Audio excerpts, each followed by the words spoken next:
የባህር በር ደህንነትን በተመለከተ ጠቅላይ ሚኒስቴር ዶክተር አብይ አህመድ ያስተላለፉት መልእክት የቴዲ አፍሮ ኢትዮሪካ አልበም ከመለቀቁ አስቀድሞ ሊሰጥ የነበረውና በአርቲስት ቲቪ ሊሰራጭ የነበረው መግለጫ በመንግስት መታገዱ ተሰማ። በተያያዘ ዜና ከቴዲ አፍሮ የሙዚቃ አልበም መግለጫ ስርጭት ጋር በተገናኘ የአርቲስት ቲቪ የሥራ ኃላፊዎች ማብራሪያ እንዲሰጡ ተጠይቀዋል ተብሏል። ጀነራል ታደሰ ወደ አዲስ አበባ በመምጣት ከፌዴራል መንግስት ጋር ያደረጉት ውይይት አስቀድሞ ከህወሓቱ ሊቀመንበር ዶክተር ደብረጽዮን ጋር ውይይት ተደርጎበት ነው መባሉ ተነገረ። ኮማንደሯ በታጣቂዎች ጥቃት ስትገደል ወጣቷ ተደፍራ መገደሏ ህዝብን አስቆጥቷል። ወጣቷን በማመቻቸት ያስደፈሯትና ያስገደሏት ጓደኞቿን ጨምሮ ወንጀል ፈጻሚው በቁጥጥር ስር ውሏል ተብሏል። ከውጭ ዓለም አቀፍ የነዳጅና የማዳበሪያ ዋጋ ሊያሻቅብ እንደሚችል ተነግሯል። ለዚህም ምክንያት የመካከለኛው ምስራቅ ጦርነት ነው ተብሏል።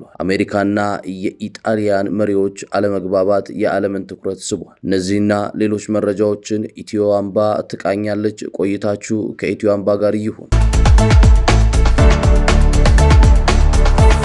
የባህር በር ደህንነት ጉዳይ ከምንጊዜም በላይ አንገብጋቢ ሆኗል ሲሉ ጠቅላይ ሚኒስቴር አብይ አህመድ ዶክተር ተናገሩ። የዓለም የንግድና የኢንዱስትሪ ትስስር በአየር የብስና በባህር ሎጂስቲክስ ስጋቶች ውስጥ መውደቁን ተከትሎ የባህር በር ደህንነት ጉዳይ ከምንጊዜውም በላይ አንገብጋቢ መሆኑን ጠቅላይ ሚኒስቴር አብይ አህመድ ዶክተር ገልጸዋል። ጠቅላይ ሚኒስቴር እንደገለጹት መንግስት ከዓመታት በፊት የባህር ላይ እንቅስቃሴ አደጋ ሊገጥመው እንደሚችል በመተንበይ ከባህር ከራቅን 330 ሚሊዮን ህዝብ አደጋ ውስጥ ይወድቃል የሚል የጸና አቋም ሲያራምድ ቆይቷል። ምንም እንኳን በወቅቱ ለዚህ ጉዳይ በቂ ትኩረት ባይሰጠውም አሁን ላይ ግን ሀገራት የንግድ መስመሮችን ለጥቅማቸውም ሆነ ተቀናቃኞቻቸውን ለመጉዳት ሲሉ በከፍተኛ ደረጃ እየተቆጣጠሩት ይገኛሉ። በመሆኑም ከባህር መራቅም ሆነ በአንድ መስመር ላይ ብቻ ጥገኛ መሆን አዋጭ ባለመሆኑ ኢትዮጵያ ለዚህ የሎጂስቲክ አለመረጋጋት አስቀድሞ መተንበይን ፕሮአክቲቭ የሆነ መፍትሄ መከተሏን ጠቅላይ ሚኒስትሩ አብራርተዋል።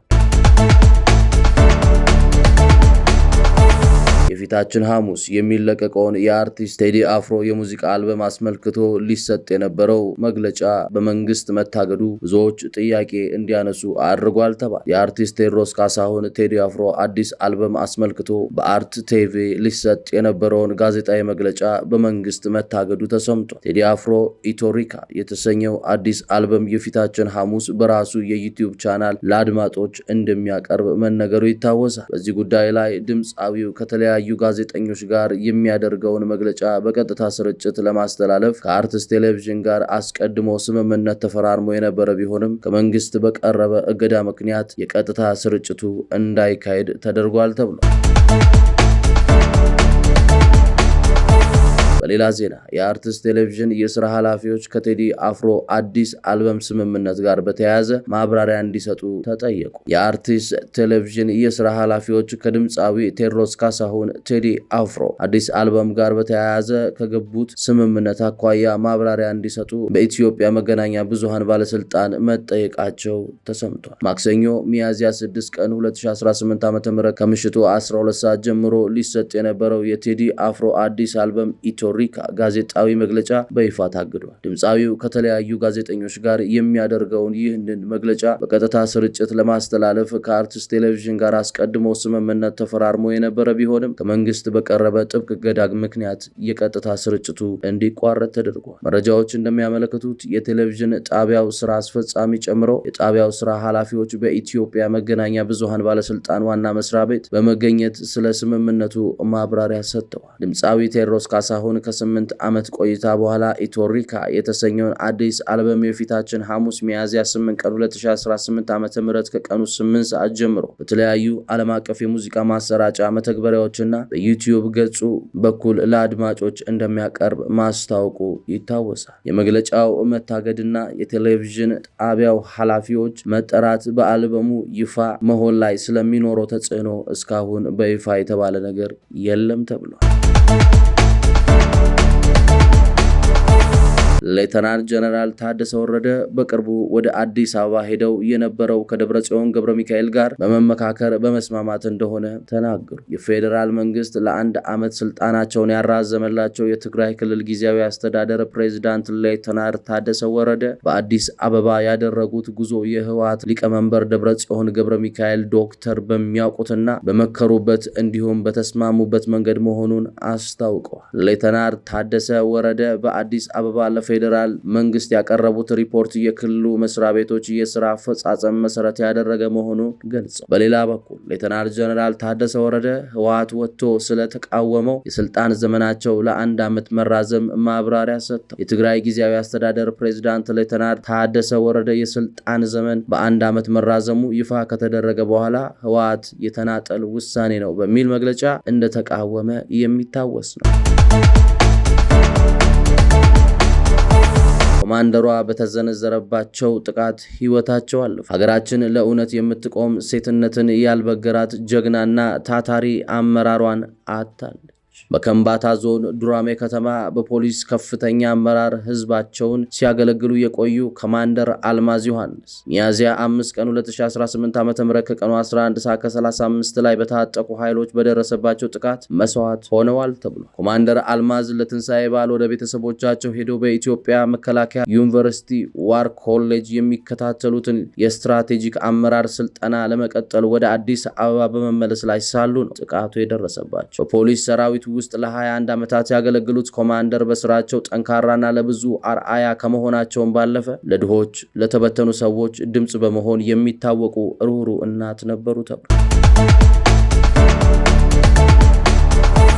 በሌላ ዜና ተደፍራና ተገድላ የተገኘችው ወጣት ህዝብን ማስቆጣቷ ተሰምቶ እንድትደፈር ሁኔታዎችን ያመቻቹ ጓደኞቿ ናቸው ተብሏል። በቴፒ ከተማ የፋሲካ ዕለት ሴት ጓደኞቿ አሳልፈው የሰጧት ወጣት ወይንሸት ተደፍራ ህይወቷ አልፏል። ወጣት ወይንሸት ወዳጆ የፋሲካ ዕለት ከቀኑ 11 ሰዓት አካባቢ ከሁለት ጓደኞቿ ጋር በመሆን ለመዝናናት በሚል ከቤት እንደወጣች ሳትመለስ ትቀራለች። የልጃቸው ቤት ያለመመለስ ያስጨነቃቸው አባት ያለ እንቅልፍ አደሩ። በማግስቱ ግን የሰሙት ዜና ከባድ ሐዘንና ድንጋጤ ውስጥ ከተታቸው። ልጃቸው ወይንሸት ተደፍራ ተገድላለች። ወንጀሉ የተፈጸመው በአዲስ ብርሃን ቀበሌ በተለምዶ አሮጌው ቀበሌ ሰፈር ተብሎ በሚጠራው አካባቢ ሲሆን ወንጀሉ መፈጸሙ መረጃ የደረሰው የቴፒ ከተማ ፖሊስ ብርቱ ክትትል በማድረግ ወንጀለኛው ሾሻ ቀበሌ ውስጥ ሰኞ ምሽት ላይ ከተሸሸገበት ስፍራ በቁጥጥር ስር ማዋሉን የከተማዋ ፖሊስ መረጃ ያመለክታል። ይህ አሰቃቂ የወንጀል ድርጊት ፈጽሟል ተብሎ ከተያዘ መሐመድ በሽር ከሚባል ግለሰብ በተጨማሪ ለደፋሪው ተደራድረው አሳልፈው የሰጧት ሁለት የሴት ጓደኞቿም ተይዘው ምርመራ እየተደረገባቸው የሚገኙ ሲሆን ለድርጊቱ ፈጻሚዎች ጠንከር ያለ የፍትህ ውሳኔ እንደሚሰጥ የከተማዋ ነዋሪዎች እየጠየቁ እንደሚገኙ ተሰምቷል። ወደ ውጭ መረጃዎች ስንሻገር የትራምፕና ሜሎኒ ፍጥጫ ዓለምን እያነጋገረ ነው። የአሜሪካው ፕሬዝዳንት ዶናልድ ትራምፕ የጣሊያኗ ጠቅላይ ሚኒስትር ጆርጂ ሜሎኒ በኢራን ጦርነት ባለመተባበሯ ትችት መሰንዘራቸው ተነገረ። ትራምፕ ከቅርብ የአውሮፓ ወዳጆቻቸው አንዷ ከሆኑት ሜሎኒ የተሻለ ቁርጠኝነት ይጠብቁ እንደነበረ ተናገሩ። ትራምፕ በሰጡት ቃለ መጠይቅ ሜሎኒ ካሰብኳት ፍጹም የተለየች ሆና አግኝቻታለሁ ብለዋል። ጆርጂያ ሜሎኒ ወደ ስልጣን ከመጡ ጀምሮ ከትራምፕ ጋር ጠንካራ የቀኝ ዘመም ፖለቲካዊ ቁርኝነት ይኖራቸዋል ተብሎ ቢታመንም አሁን ያለው የመካከለኛው ምስራቅ ቀውስ በሁለቱ መሪዎች መካከል አለመግባባትን ፈጥሯል። የሁለት መሪዎች የቀድሞ ግንኙነትና አሁን የሻከረው ወዳጅነታቸው አነጋጋሪ ሆኗል ተብሏል። ሜሎኒ ኢራን የዘጋችውን የሆርሙዝ ሰርጥ መልሶ ለመክፈት በሚደረገው ወታደራዊ ወይም ዲፕሎማሲያዊ ጥረት ድጋፍ ባለመስጠታቸው ትራምፕ ተደናግጫለሁ ሲሉ መናገራቸውን ዘግቧል። የሆርሙዝ የባህር ሰርጥ መስተጓጎል የዓለም አቀፍ የነዳጅና የማዳበሪያ ዋጋን ለረጅም ጊዜ ሊያናጋው እንደሚችል ተገለጸ። ዓለም አቀፍ የፋይናንስና የኢነርጂ ተቋማት ባወጡት የጋራ መግለጫ በመካከለኛው ምስራቅ እየተካሄደ ያለው ጦርነት በሆርሙዝ የባህር ሰርጥ በኩል በሚደረገው የንግድ ዝውውር ላይ በፈጠረው መስተጓጎል ምክንያት የነዳጅና የማዳበሪያ ዋጋ ለረጅም ጊዜ ሊንር እንደሚችል አስጠነቀቀ። የዓለም አቀፍ የኢነርጂ ኤጀንሲ፣ የዓለም የገንዘብ ድርጅትና የዓለም ባንክ መሪዎች ባደረጉት ስብስብ ውስብስብ የባህር መስመሩ መስተጓጎል በዓለም አቀፍ ደረጃ ያልተመጣጠነ የኢኮኖሚ ድንጋጤ መፍጠሩን ገልጸው እንደ መሪዎች ገለጻ የባህር መስመሩ ወደ መደበኛ እንቅስቃሴ ቢመለስ እንኳን በመሰረተ ልማቶች ላይ በደረሰ ጉዳት ምክንያት የሸቀጦች አቅርቦት ወደ ቀድሞ ደረጃ ለመመለስ ረጅም ጊዜ ይወስዳል። ይህ የቀውስ ሁኔታ በተለይም ዝቅተኛ ገቢ ያላቸውና ነዳጅ ወደ ሀገር ውስጥ የሚያስገቡ ሀገራት በከፍተኛ ሁኔታ እየጎዳ ይገኛል። የነዳጅና የጋዝ ዋጋ መጨመር የትራንስፖርትና የኢንዱስትሪ ወጪዎች ያናረ ሲሆን የማዳበሪያ ዋጋ መናር ደግሞ በዓለም አቀፍ የምግብ ዋስትና ላይ ከፍተኛ ስጋት ደቅኗል ተብሎ ተቋማቱ ይህንን የኢኮኖሚ ጫና ለመቋቋም ለተደረጉ አገራት የፖሊሲ ምክር፣ የፋይናንስ ድጋፍ ለማድረግ በቅንጅት እየሰሩ መሆናቸውን አስታውቋል። ከኢትዮ አምባ ሚዲያ ሰናይ ጊዜን ተመኘ።